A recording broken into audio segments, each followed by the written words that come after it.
ప్రత్యర్థుల్ని ఎరకాటంలో పెట్టడానికి పార్టీలు సోషల్ మీడియాను ఉపయోగించుకుంటూ ఉంటాయి. కానీ తెలంగాణ బీజేపీలో అలా జరగడం లేదా? నేతల వార్నింగ్ దేనికి సంకేతం? ఈ పరిస్థితి ఒక్క బీజేపీలోనే ఉందా, మిగిలిన పార్టీల్లో కూడానా? ఈ విషయంపై తెలుగు రాష్ట్రాల్లోని రాజకీయ పార్టీలు ఫోకస్ పెట్టాయా? తెలంగాణలో అతి త్వరలోనే స్థానిక సంస్థల ఎన్నికలు, ఆ తర్వాత ఉప ఎన్నికలు కూడా వచ్చే అవకాశం ఉండడంతో సోషల్ మీడియాను ఫుల్ యాక్టివ్ చేసే పనిలో పడ్డాయి రాజకీయ పార్టీలు. పార్టీ సోషల్ మీడియా విభాగాలతో తెలంగాణ బీజేపీ వర్క్ షాప్ నిర్వహించింది. ప్రభుత్వ వైఫల్యాలను సోషల్ మీడియా వేదికగా ఎండగట్టాలని కార్యకర్తలకు నేతలు పిలుపునిచ్చారు. సోషల్ మీడియా వేదికగా సొంత పార్టీ నేతలపై కుట్రలు చేసేవారిని వదిలిపెట్టబోమన్నారు ఆ పార్టీ రాష్ట్ర అధ్యక్షులు రామచంద్రరావు. కాబట్టి సోషల్ మీడియా చేతిలో ఉంది కదా అని చెప్పేసి, యూట్యూబ్లు చేతిలో ఉన్నాయని చెప్పేసి అడ్డమైన వార్తలు ఈరోజు మన పార్టీ మీద రాస్తే, సర్క్యులేట్ చేస్తే, నాయకుల మీద చేస్తే, మన పార్టీలో ఉన్నటువంటి ఒక మధ్యన కార్యకర్తల మధ్యన, నాయకుల మధ్యన విభేదాలను తేవాలని ప్రయత్నం చేస్తే, తప్పుడు ప్రచారం చేస్తే ఇక పార్టీ ఊరుకునేది లేదు.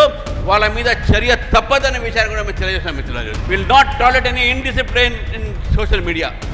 సోషల్ మీడియా అస్త్రాన్ని ప్రత్యర్థులపై మాత్రమే ప్రయోగించాలన్నారు ఎంపీ ఈటెల రాజేందర్. ఇవాళ social media double edge knife అని చెప్పుకున్నామో అది శత్రువు మీద ప్రయోగించాలి తప్ప మనకు మనంగా అక్కడక్కడ చిన్న చిన్న సంకుచిత పద్ధతుల్లో వాటిని వాడకూడదని మాత్రం చెప్పదలుచుకున్నాం. ఇక బీఆర్ఎస్ సైతం సోషల్ మీడియా వేదికగా ప్రభుత్వ వైఫల్యాన్ని ప్రశ్నిస్తోంది. మరోవైపు అధికార కాంగ్రెస్ కూడా సోషల్ మీడియా కార్యకర్తలకు దిశానిర్దేశం చేస్తుంది.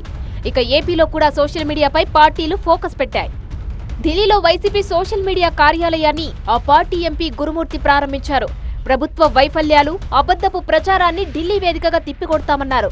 ప్రభుత్వాన్ని ప్రశ్నిస్తూ పోస్టులు పెడితే అరెస్టులు చేస్తున్నారని ఆరోపించారు. ఈరోజు ఓన్లీ వైఎస్ఆర్ కాంగ్రెస్ పార్టీ కార్యకర్తల మీదనో, అలాగే ఐటీ వాళ్ళు లేదంటే సోషల్ మీడియా వాళ్ళు ఏదైనా పోస్ట్ పెడితే వాళ్ళ మీద వెంటనే కేసులు కట్టేసి వాళ్ళని హరాస్ చేసి ఈ చేసే కార్యక్రమాలు పూర్తిగా లా అండ్ ఆర్డర్ రాష్ట్రంలో ఫెయిల్ అయిపోయినటువంటి పరిస్థితి. ఏపీలోని అధికార కూటమి కూడా సోషల్ మీడియా విభాగాలను బలంగా తయారు చేసుకుంటోంది.